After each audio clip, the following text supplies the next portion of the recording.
What happens when Hollywood's most respected legend meets daytime television's most ruthless interrogation squad, and his legendary patience finally reaches its breaking point? You're about to witness one of the most explosive celebrity meltdowns ever captured on live television. Subscribe and let me know in the comments, have you ever seen a beloved icon completely lose it like this? The morning started like any other at the View Studio in New York City. Harrison Ford had arrived to promote what could be his final major projects before retirement, the highly anticipated second season of 1923, and his surprising MCU debut as President Thaddeus Ross in Captain America: Brave New World. At 82 years old, Ford was still Hollywood royalty, the man who gave us Han Solo and Indiana Jones. Ford looked exactly as fans expected, weathered but dignified, wearing his usual casual attire. He was there to discuss his incredible late-career renaissance, including his Emmy-nominated performance in Shrinking, where he plays a therapist with Parkinson's disease, and his shocking transformation into the Red Hulk in the Marvel Universe. The studio buzzed with excitement. This was supposed to be a celebration of Ford's legendary career, and his recent comments about wanting to stop working and retire to spend more time flying and with his wife Callista Flockhart. The other hosts had already greeted him warmly, Whoopi Goldberg praising his dramatic range in Shrinking, Sarah Haynes expressing amazement at his Marvel debut, and even Ana Navarro making pleasant conversation about his ranch in Wyoming. But Joy Behar, the veteran host known for her sharp tongue and controversial takes, had been noticeably quiet during these pleasantries. When the show went live, Ford walked onto the set with his characteristic understated confidence, waving to the audience as they erupted in applause. He took his seat next to Joy Behar, who offered him a smile that seemed somehow predatory. The interview began smoothly enough, with Whoopi asking about his decision to join the Marvel Universe at age 82 and his emotional performance in Shrinking. Ford answered with his typical dry wit, joking that he should be sitting on his ass at his age, but that good writing keeps drawing him back to work. But then it was Joy Behar's turn to ask questions, and the atmosphere in the studio began to shift. She leaned forward in her chair, shuffling through her notes with deliberate slowness. The room seemed to grow quieter as everyone sensed something coming. "Harrison," she began, her voice carrying an edge that cut through the previous warmth. "I want to talk about something that's been bothering me about your recent career choices and statements." Ford's expression remained neutral, but those who knew him could see the slight tightening around his eyes. "Sure, Joy. What's on your mind?" Behar's voice grew sharper. "Well, it's interesting timing, isn't it? Here you are at 82, talking about retirement, saying you want to stop working, and yet you're busier than ever. You're in Marvel movies, prestige TV shows, Western dramas. It feels a bit disingenuous, doesn't it? Like you're playing up the old man angle for sympathy while still grabbing every high-profile project you can get." The question hung in the air like a challenge. The other hosts shifted uncomfortably, and even the audience seemed to sense this wasn't the respectful conversation they'd expected. "I think you might be misunderstanding something, Joy," Ford replied, his voice still controlled but with steel creeping in. "I take projects that interest me.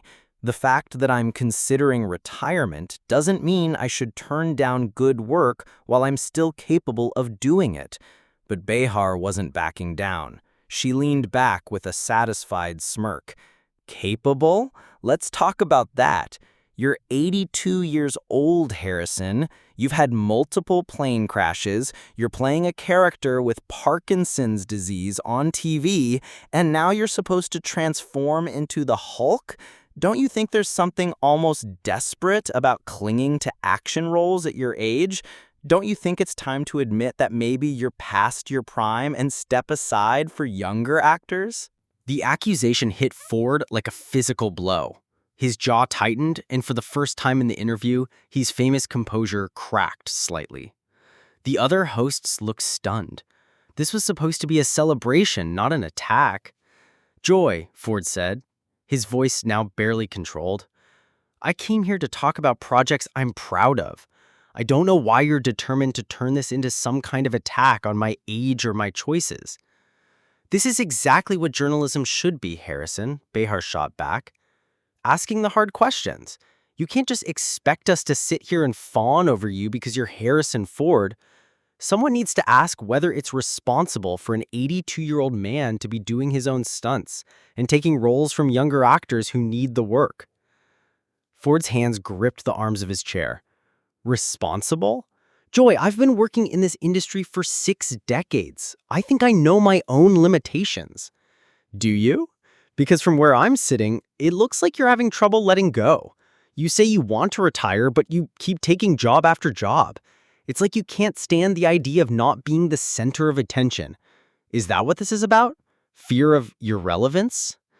The studio fell silent except for the hum of the cameras. Ford's breathing became more pronounced as Behar's words sank in. "You know what, Joy? I think you're projecting. I think someone in this room is afraid of irrelevance, but it's not me." "Projecting?" Behar laughed harshly.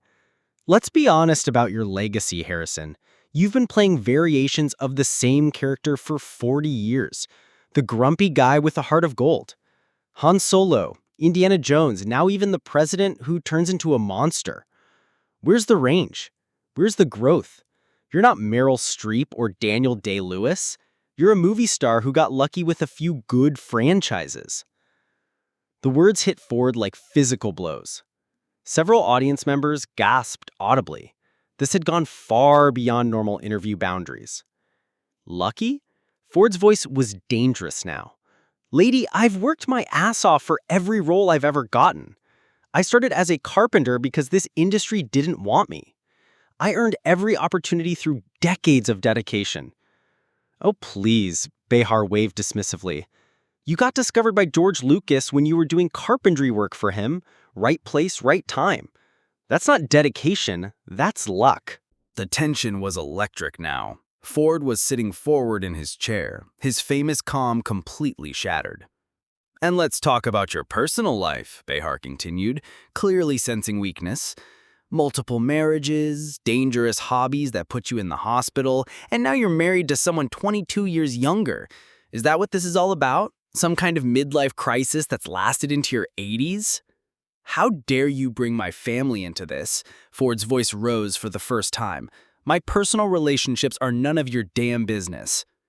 "Everything's our business when you put yourself in the public eye. You think you can just waltz in here and expect us to treat you like royalty? You think your age gives you some kind of pass from criticism?" "You want to know what I think, Harrison?" Behar's voice was getting shrill. "I think you're a relic. I think you're a remnant of old Hollywood that refuses to make room for new voices. You're taking up space that should go to fresh talent, and you're doing it out of pure ego." Ford stood up slowly, his chair scraping against the floor. The sound echoed through the silent studio like a gunshot. His towering presence suddenly dominated the set. "A relic?" His voice was now deadly quiet. "You want to talk about relics, Joy? Let's talk about bitter talk show hosts who make their living tearing down people who actually create things." "Sit down, Harrison," Behar snapped, standing up as well. "You don't get to intimidate me just because you're some big movie star. This is my show, and I'll ask whatever questions I want." "Your show?" Ford's voice was building to a crescendo. "This isn't a show, Joy. This is a public execution disguised as entertainment. At least I'm honest about what I do. I don't pretend to be some noble artist while playing the same character for 40 years. Face it, Harrison, you're a has-been desperately clinging to relevance, and everyone can see it except you." The words hung in the air like a death sentence. For a moment, Ford looked genuinely hurt, as if Behar had found some deep insecurity and driven a knife directly into it. But then the hurt transformed into something far more dangerous, a cold fury that seemed to fill the entire studio. "A has-been?" Ford repeated, his voice so quiet everyone had to strain to hear him. "You want to talk about has-beens, Joy? Let's talk about failed comedians who never had anything funny to say in the first place. Let's talk about bitter people who make their living by attacking others because they never had the courage to actually create anything themselves." Behar opened her mouth to fire back, but Ford held up his hand with such authority that she actually stopped talking. "I'm not finished," Ford continued, his voice growing stronger. You asked about my legacy, so let me tell you about it. My movies have entertained millions of people around the world. Children dress up as Indiana Jones for Halloween. Couples quote Han Solo at their weddings. I've created characters that will outlive both of us. He gestured around the studio with obvious disgust. What's your legacy, Joy? What have you contributed to the world besides negativity and cruelty? When people remember this show, they'll remember the meanness, the pettiness, the way you take joy in trying to hurt people. The other hosts were frozen in place, afraid to move or speak. This had gone so far beyond anything they'd ever experienced. You think age gives you wisdom? Behar's voice was shaking now, whether from anger or something else entirely. You think because you're old and famous, you can lecture me about my career? I think experience teaches you to recognize poison when you see it. I think 6 decades in this business have taught me the difference between legitimate criticism and pure malice. And what you're doing here isn't journalism, Joy. It's cruelty for sport. Ford began walking toward the edge of the stage, but then stopped and turned back one final time. You know what the really sad part is, Joy? You probably think you won something here today. You probably think this confrontation makes for great television. But all you've done is show the world exactly who you really are. His voice grew quieter, but more powerful. I came here to talk about work I'm proud of, projects that challenge me and hopefully bring some entertainment to people's lives. That's what I do. I try to bring a little magic into the world, even at 82. He looked directly at Behar. But you take that magic and you grind it up into little pieces. You take the things that bring people joy and you find ways to make them seem small and meaningless. And for what? For ratings? For the sick pleasure of watching someone squirm? Don't you dare walk away from me, Behar shouted, her composure completely gone. Don't you dare turn your back on me when I'm talking to you. Ford stopped walking but didn't turn around. I'm not walking away from you, Joy. I'm walking away from the kind of television that makes the world uglier. I'm walking away from people who think cruelty is entertainment. He finally turned around one last time, and when he spoke, his voice was calm again, almost sad. You know, Joy, at my age, I've learned something important. Life's too short to waste time with people who choose meanness over kindness. You asked about my retirement plans? Maybe this is exactly why I'm ready to stop working. Maybe it's time to step away from an industry where this kind of behavior is considered acceptable. He addressed the camera directly. To everyone watching at home, I hope you'll remember that at the end of the day, how we treat each other is what matters. Success, fame, money, none of that means anything if we lose our basic humanity along the way.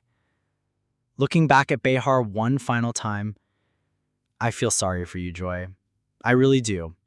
Because when my time comes, I'll be remembered for bringing joy to people's lives. What will you be remembered for? And with that, Harrison Ford walked off the set of The View, leaving behind a stunned studio audience and one of the most explosive television moments in recent memory. The cameras kept rolling as Joy stood there, pointing at empty air, her face a mask of rage and humiliation. The other hosts finally tried to salvage something from the wreckage, but it was too late. The damage was done, and everyone watching knew they had just witnessed something that would be talked about for decades to come. What did you think of this incredible confrontation between Harrison Ford and Joy Behar? Have you ever seen a beloved icon completely lose it like this on daytime television? Drop your thoughts in the comments below and make sure to subscribe for more shocking celebrity moments that you won't see anywhere else.